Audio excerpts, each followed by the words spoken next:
पानी के बोतल चढ़ी के तना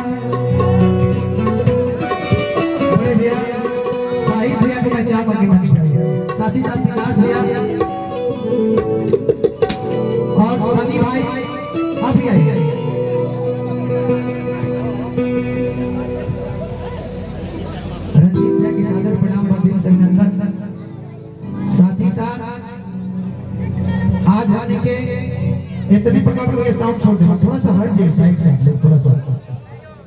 अभी ले वो सेकंड प्रोग्राम देखने तीन बोला देखने के मिल लव यू सबके दिल से प्रणाम बस सबसे। अब जानकारी का होई अच्छा काम नहीं भैया विकास भैया काम नहीं विकास भैया सादर प्रणाम बा भैया के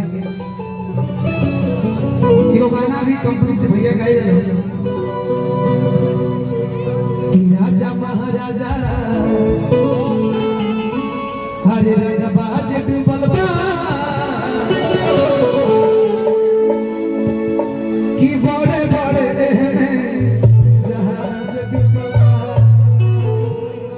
अच्छा काजल जी आप बहुत प्यारे हैं, कुछ बोलेंगे क्या दो एक और माइक दे दीजिए आर्यन बाबू के लिए थोड़ा सा इस लेवल पे। कहां गए? अच्छा एक मिनट मैं निवेदन कर रहा हूं हमारे विकास भैया सनी भाई और साथ ही साथ किस अच्छा प्रदीप बाबू थोड़ा सा ऊपर आ जाइए प्रदीप भाई ऊपर आ जाइए। साहिब भैया अभी एक गाना लिखा हो बड़ा ट्रेंड कर रहा है विकास भैया कहां बुलाई नहीं हेलो कि तोहरा प्यार में भाई दहरा से तना कि ना जाने पानी के बोतल चढ़ी के तना। देखिए कब किसका किस्मत कब बदल जाए कोई नहीं जानता। ये गाना रिजेक्ट हो गया था पता है और रिजेक्ट होने के बाद ये गाना किसी और ने गाया और ये गाना ट्रेंड कर रहा है। बहुत बहुत धन्यवाद साहिब भैया को सनी भाई को और तमाम म्यूजिशियन कलाकार गोलू भैया के। तो हम चाह जितना भी हमारे यूट्यूब भाई भाई हो जितना भी हमारे यूट्यूब वाला भाई भाई सबके दिल से अभिनंदन बात कुछ बोली हाँ जी मैं थोड़ा सा इसका लेवल बढ़ा दीजिए ना हल्का सा। हाँ हेलो सबसे पहले तो सबके हम इजी से गोड़ छू के गोड़ लगा था और हम स्टेज कर ही लेना मतलब मुझे लगा था कि शायद मेरा 5 से 6 साल हो गए स्टेज स्टेज छोड़ दे मेरे और छोड़ दे मेरी गानी पर विकास सर के चलते क्योंकि हम चाहते हैं कि उनकी खुशी में हम शामिल होंगे ये वजह से हम स्टेज पे आए हैं। बाकी वो सब लोग के प्यार हमेशा मिलते रहेगा तो सब कोई सब कुछ कर ले लेकिन हम चाहिए ना कि सबके माँ खाती गीत होके ले चाहिए कहे कि माई बारी तो हमनी के बानी जा मतलब की हो नहीं थे ज्यादा बोले ना बेला अगर कुछ ज्यादा बोल दे हो तो माफी चाहिए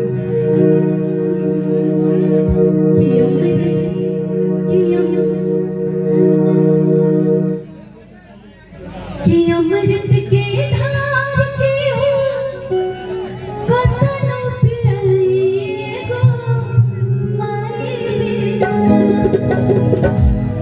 कि अमृत के धार के हो कतनो पिए गो माई मेरा कैसे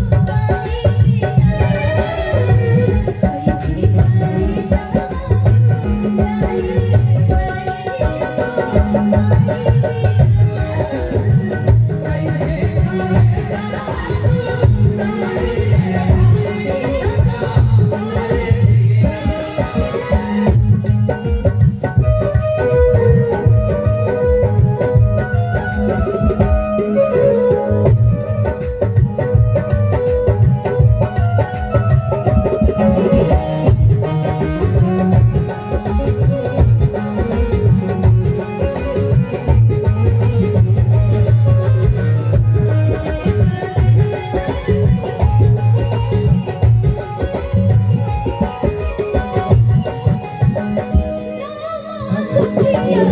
जाए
की होठवा के